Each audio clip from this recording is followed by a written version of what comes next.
मो ना त्रिनाथ महांती राणीवाला सरपंच तथा नियाली सरपंच नगर सभापति। एबे 21 तारिख रु 26 तारिख सरी सबुआड़े वर्षा है विशेषकर नियाली जेहेतु धान पान और मीनर मुख्य अंचल यहाँ एवं धान गजा उठिगला कौन से आरआई जाऊना जो सरकार जो रूल कर जीपीएस मैप्रे फटो उठेब बिल पास करेंगे कौन हजाब का उपमुख्यमंत्री आम नियाली निर्वाचन मंडली परिदर्शन कर कौन कहे ये जो धानर मान किपर कौन हवा दरकार आपन जेहेतु विरोधी दल अच्छा कौन कहे नहीं शुणु आपणकर प्रथम क्वेश्चन कहूँ विरोधी दल शासक दल भी किसी ना आपड़ देखु नियाली एक चाषी प्रवण अंचल आपड़ जो कथा कहले धान मीन पानर अंचल हूँ नियाली अंचल जो अंचल पे आम गर्व करूँ किंतु दुख परितापर विषय आपड़ देखु आज जो लगाण वर्षा है जो चाषी परिवार क्षति है आमे तापरे नियाली बिजु जनता दल तरफ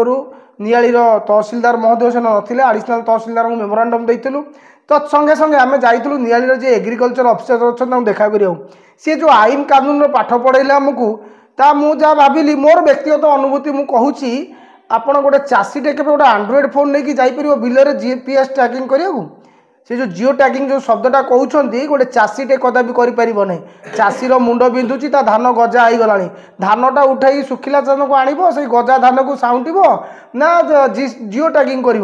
ये सरकार नियम कौन आम बुझीपारू ना पचारू एग्रीकल्चर मैडम को मैडम ये नियम बुझा पड़ूनी गोटे चाषीटे गोटे छोटिया फोन धरुची आपण देखो मो सामने भरत बाबू अच्छा जड़े राणीवालार चाषी सी हाथ में धरती छोटिया फोन टी सी केमी जी जिओ टैगिंग करेंगे तांकर कौन एंड्रॉइड फोन अच्छी ना सरकार एंड्रॉइड फोन देइछंती से जिओ टैगिंग करेंगे ए विषय कहीकि परिहास करंतु नहीं चाषी मानक केमिति न्याय्य दाबी पाइबे से दिंतु। द्वितीय कथा है ओडिशार मान्यवर उपमुख्यमंत्री तथा पाटनागढ़ विधायक जड़े राज परिवार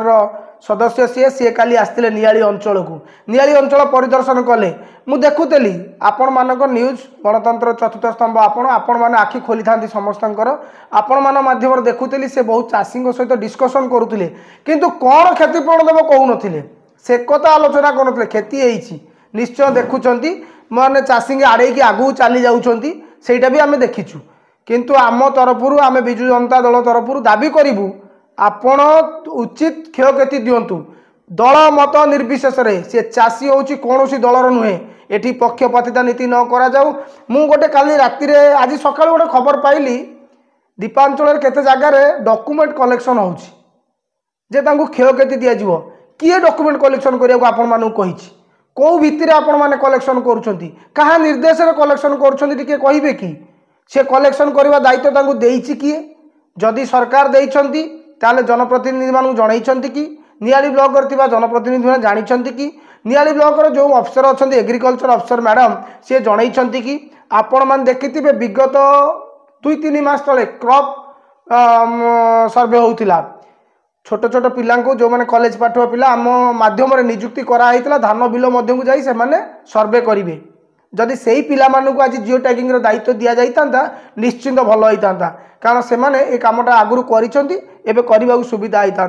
जहाँ माननीय उपमुख्यमंत्री बुली नियाली से सर्वे रिपोर्ट नहीं सरकार आलोचना करेंगे आमर एति दाबी उचित क्षतिपूरण मिलू सबू चाषी कौन सी चाषी आदि भाग पड़े। द्वितीय कथा सर्व माने बृहत कथा गोटे मूल्यवान कथा भाग चाषी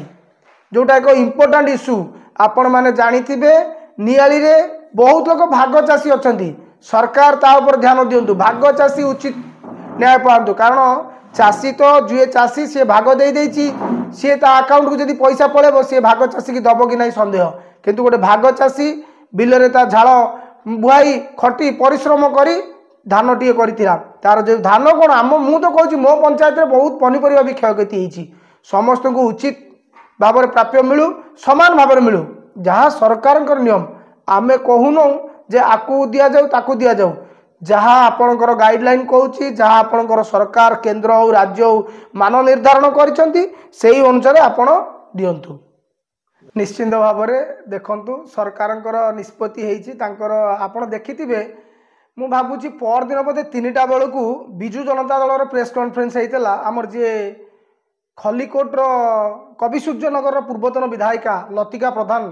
कही जे मान्यवर पूर्वतन मुख्यमंत्री तथा विरोधी दलर नेता नवीन पट्टनायक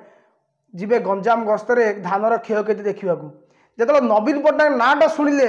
ମିଡ଼ିଆରେ ବାଜିଲା ନବୀନ ପଟ୍ଟନାୟକ ବାହାରିଲେ ଯିବେ ବୋଲି ସରକାର ତତ୍ପର ହୋଇ ଉଠିଲେ ମାନ୍ୟବର ମୋହନ ମାଝୀଙ୍କ ସରକାର ସାଙ୍ଗେ ସାଙ୍ଗେ ଅର୍ଡ଼ର କଲେ ଯେ ଆମର ମନ୍ତ୍ରୀମାନେ ମୁଖ୍ୟମନ୍ତ୍ରୀ ଉପମୁଖ୍ୟମନ୍ତ୍ରୀ ସବୁ ଜିଲ୍ଲା ଗସ୍ତ କରିବେ। ତା ପୂର୍ବରୁ କ'ଣ ଜାଣିନଥିଲେ କି ଧାନର କ୍ଷୟକ୍ଷତି ହେଇଛି? ନା ନବୀନ ବାବୁ ବାହାରିଲା ବେଳକୁ ତମକୁ ଡର ଲାଗିଲା ଯେ ନବୀନ ବାବୁ ମଇଦାନକୁ ଆଇଲେ ବୋଲି।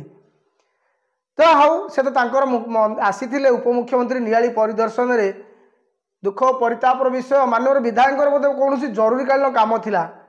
ଯେହେତୁ ରବିବାର କୌଣସି ଜରୁରୀକାଳୀନ କାମ ଥିଲା ସେ ଆସିପାରିନଥାନ୍ତି, ସାଙ୍ଗରେ ନଥିଲେ ଆମେ ତ କହିପାରିବାନି କୁଆଡ଼େ ଯାଇଥିବେ କ'ଣ କରିଥିବେ। କାରଣ ଯଦି ଡକ୍ଟର ପ୍ରଫେସର ପ୍ରମୋଦ ମଲ୍ଲିକ ହେଇଥାନ୍ତେ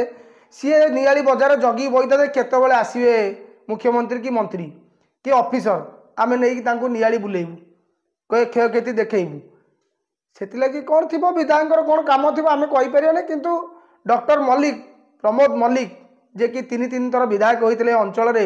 ସେ ସବୁବେଳେ ଲୋକଙ୍କ ପାଖରେ ଥାନ୍ତି ଆଉ ସବୁବେଳେ ଲୋକଙ୍କ ପାଇଁ ଲଢ଼ୁଥାନ୍ତି। ବର୍ତ୍ତମାନ ବିଧାୟକଙ୍କର କ'ଣ କାମ ଥିବ ଆମେ ତ କହିପାରିବାନି।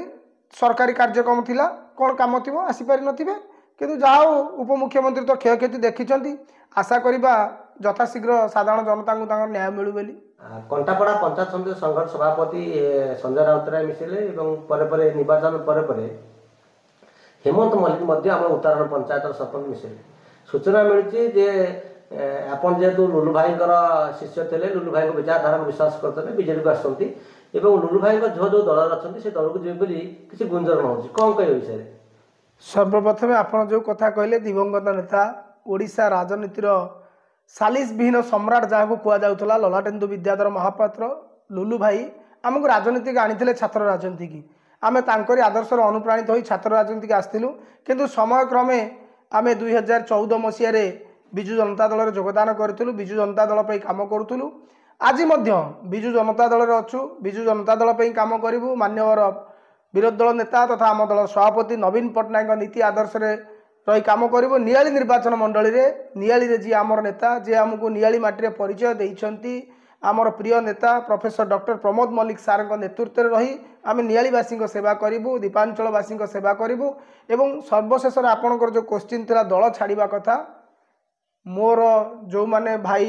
ମୋତେ ଯେଉଁମାନେ ଆଜି ସିଟ୍ରେ ବସେଇଛନ୍ତି, ଯେଉଁମାନେ ସରପଞ୍ଚ କରିଛନ୍ତି, ସେମାନଙ୍କର ଚିନ୍ତାଧାରା ଯେ ଆମେ ବିଜୁ ଜନତା ଦଳରେ ରହିବା, ବିଜେଡ଼ି ପାଇଁ କାମ କରିବା, ସାଧାରଣ ଲୋକଙ୍କ ପାଇଁ କାମ କରିବା। ମୋ ଲୋକଙ୍କୁ ଛାଡ଼ି ମୁଁ କୁଆଡ଼େ ଯାଇପାରିବିନି। ସେମାନେ ହେଉଛନ୍ତି ମୋର ଅନ୍ନଦାତା, ମୋର ମାନେ ଯେମିତି ଭାତ ହାଣ୍ଡିରୁ ଗୋଟିଏ ଭାତ ପଳେଇଲେ ଅସୁବିଧା ହେବ ନାହିଁ, କିନ୍ତୁ ମୁଁ ସେମାନଙ୍କୁ ଛାଡ଼ି କୁଆଡ଼େ ଯାଇପାରିବିନି। ଯେଉଁମାନେ ମୋ ରାଣୀବାଳା ପଞ୍ଚାୟତର ଅଧିବାସୀମାନେ ମୋତେ ନିର୍ବାଚିତ କରିଛନ୍ତି, ମୋ ପାଇଁ ଅକ୍ଳାନ୍ତ ପରିଶ୍ରମ କରିଛନ୍ତି ବିଜୁ ପରିବାର ସଦସ୍ୟମାନେ, ସେମାନଙ୍କୁ କେବେ ଭୁଲି ପାରିବିନି କି ସେମାନଙ୍କୁ ଛାଡ଼ି ଯାଇପାରିବିନି। ବିଜୁ ଜନତା ଦଳରେ ଅଛି, ବିଜୁ ଜନତା ଦଳରେ ରହିବି।